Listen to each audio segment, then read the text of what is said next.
Now, the most common component in a control system is usually the actuator, which is the most common actuator is the DC motor.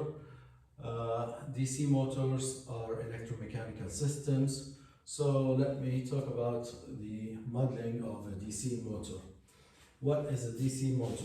DC motor is basically a rotating core, a component called armature, which is basically a rotating part with coils wrapped around it through which a current flows, with then two and sometimes more what's called fixed field, which are basically either permanent magnets or electromagnets. These, for example, if these are electromagnets, then they are just pieces of metal with coils of wires wrapped around them, and they generate what we know as fixed field.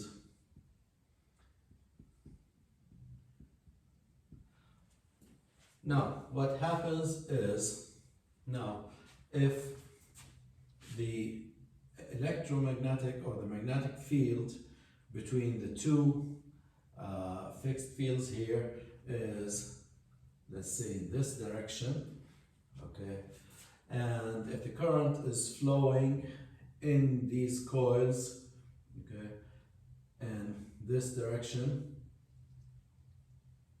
it's called the current I, then at this wire, at this stretch of wire and the coil, the magnetic field with the current causes force, okay, that's current across the magnetic field, which causes a force upwards in this direction. This force causes a torque around the axis of the motor and causes the motor to start rotating in this direction. So it's basically current flowing within a magnetic field in a coil causes the force that rotates this core, which is called the armature of the DC motor. Now, the simple representation of this DC motor is basically the resistance of the coil, RA, and since this is a coil, it will have inductance, LA, and the core of the motor, the armature, there will be an applied torque due to this force, so there will be a torque applied by the armature on whatever is connected to the motor, and it will rotate through an angle theta and theta motor. Now, one thing is that when a current flows within a magnetic field, it also generates voltage. This voltage is called VB, which is called back electromotive force. Electromotive force. EMF usually referred to. And that also that will be apparent in the circuit of the DC motor. EA is the applied voltage. And now I need to find a relation between the input, which is the applied voltage, and the output I'm expecting from a motor is motion. So the output is theta.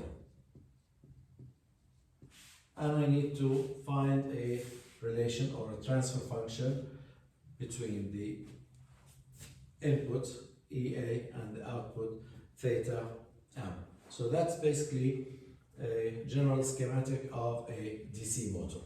Now, how do we get this relation between the input and the output? Okay.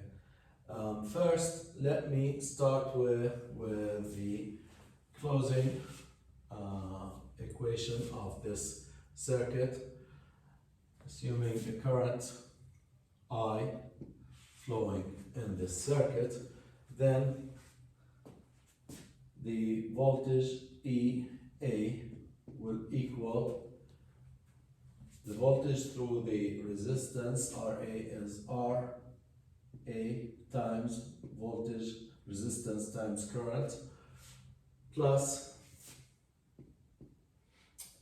the voltage across the inductance is LA times the rate of change di by dt of the current plus the back electromotive force, which is a voltage basically, and that's the closing loop relationship of this circuit.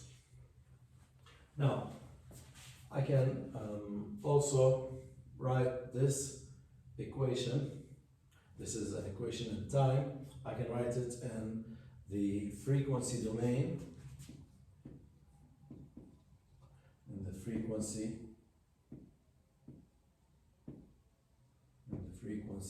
domain. I'll use Laplace, and then I will have EA, which is the Laplace transform of EA.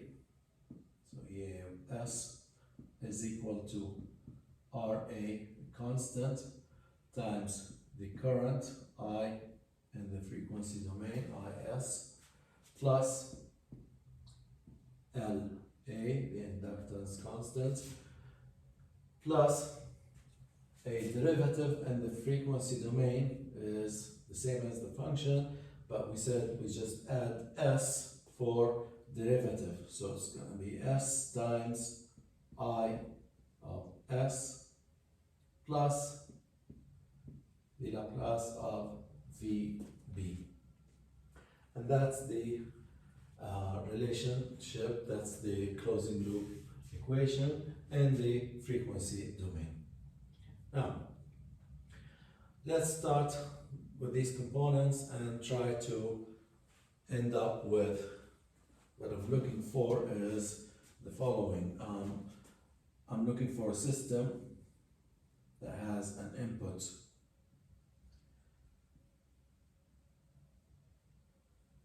voltage EA, looking for this transfer function GS, and the output is theta M.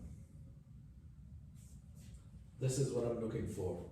I'm looking for this transfer function G. G of S is the output theta divided by the input EA. So I'll start from this equation and try to end up with this transfer function.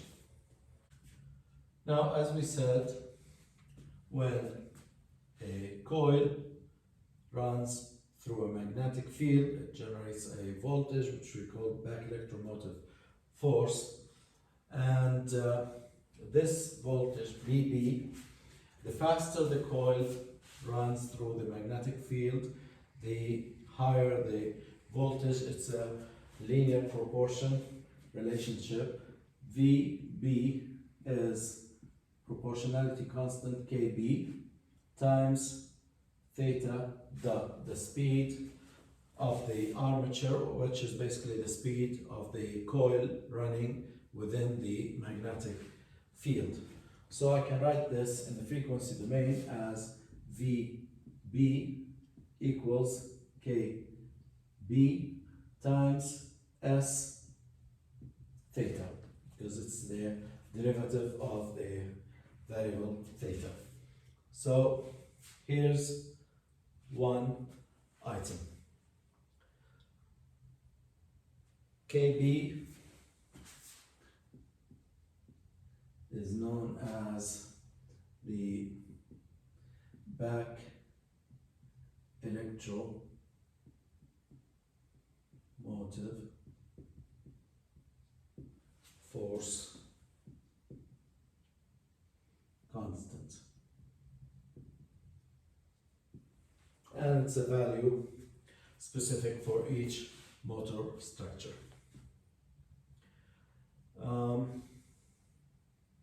Now, the next step is the torque generated by a DC motor is proportional to the current running through the coil of the armature.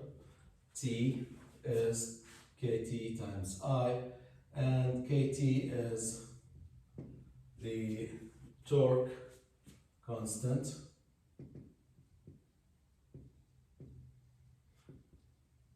specific to each DC motor. So now I can write this relation. I can find I, which is torque divided by the constant Kt, or in the frequency domain, I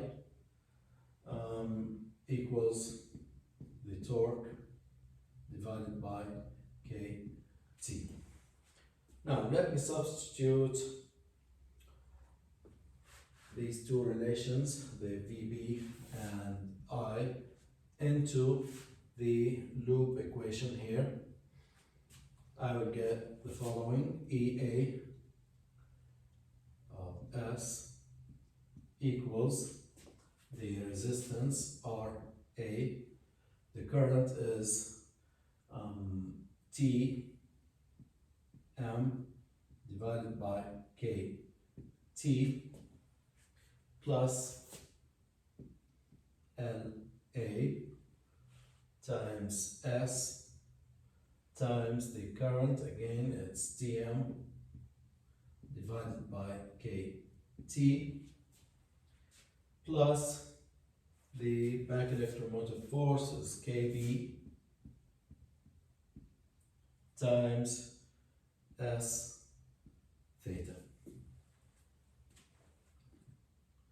And I can simplify that as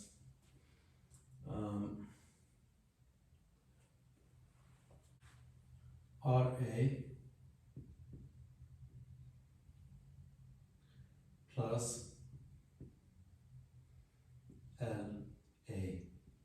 LAS divided by KT,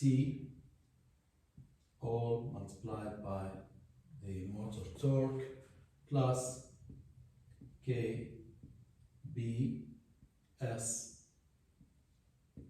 theta. And that's my applied voltage ES. Of course, everything here is function of S. This is theta of S. So again, what I'm looking for is this transfer function, the relation between theta and E. So here I still have the torque appearing in the equation. So I need to find that torque as a function of theta. Now here's the mechanical schematic of a DC motor.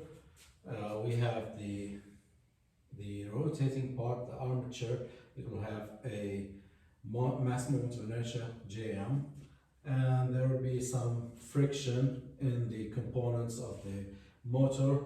We'll assume that this friction is viscous friction, Cm, and the applied torque is Tm, and the motion is theta. So now, if I use the sum of moments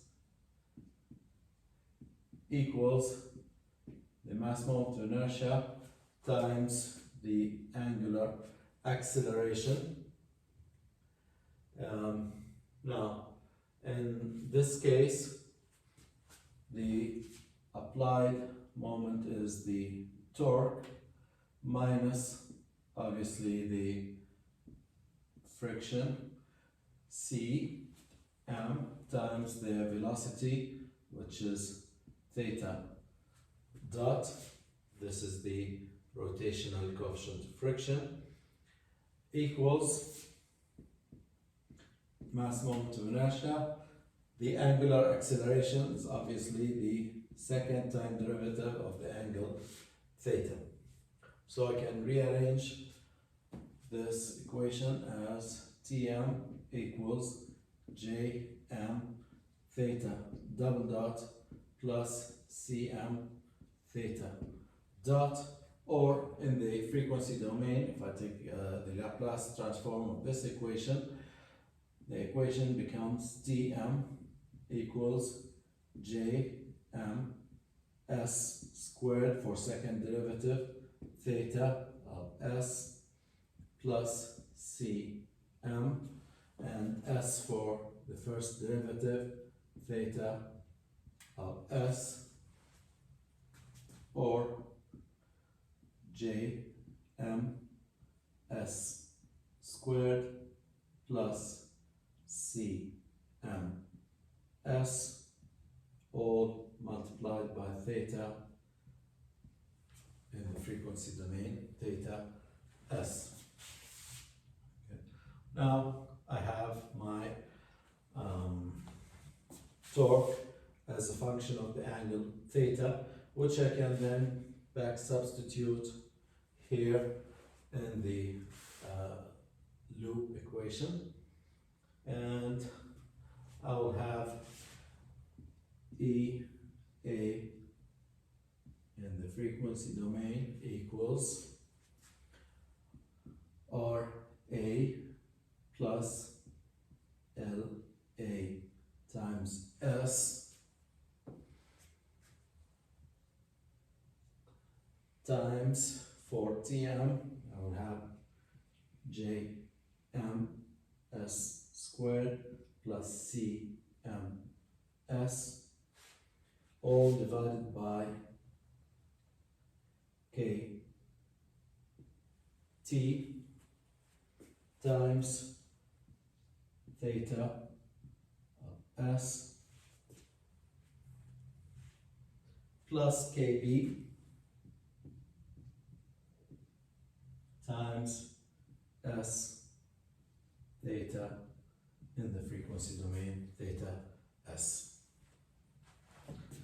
So now here I've eliminated all the parameters, and I only have the thetas on this side and my inputs EA on this side. And as I said, I'm looking for this transfer function G of S, the relation between the output theta of S divided by the input EA of S. Now to continue here, generally LA, the inductance, the value of LA is much smaller than RA here in this equation. So what I'm going to do is I'm going to assume that LA is 0. I will ignore its presence, and this equation is then simplified to EA equals RA divided by KT, and J M times S, and I'm going to take one of these S's out, plus Cm times S theta of S, plus this other term KB S theta of S, or let's take the S theta as common, we'll have RA divided by KT Jm plus Cm plus Kb, all multiplied by S theta of S. Okay. The final step is finding this transfer function theta divided by E theta of S divided by EA of S equals, I'm going to take this here and E to the denominator, and I will end up with the transfer function kt divided by R A J M all divided by S times S plus 1 over J M times Cm plus Kt Kb divided by Ra.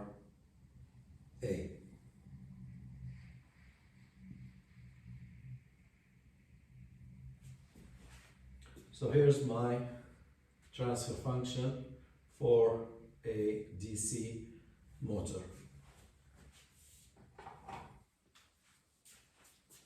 Between the input and the output. And basically, it's a second order transfer function. If we consider this as a constant, let's call it K, divided by S times S plus the other constant. These are all constant values. So K over S plus alpha. That's the relationship between the angular motion and the applied voltage. And one other common formulation of this transfer function is a relation between the applied voltage and the rotational speed, and sometimes that's more important. So what I'm going to do here, a little modification, I'm going to multiply by S on both sides. So I'll have S theta of S divided by EA of S, and I will have K, and I will end up with S plus alpha. Now, S times theta is basically the time derivative of theta. So, if this is the time derivative of theta, that's the angular velocity. So, omega of S divided by E A S is K divided by S plus alpha, which is a first order system. Okay, and that's the relation between the output velocity, output angular velocity, and the input voltage.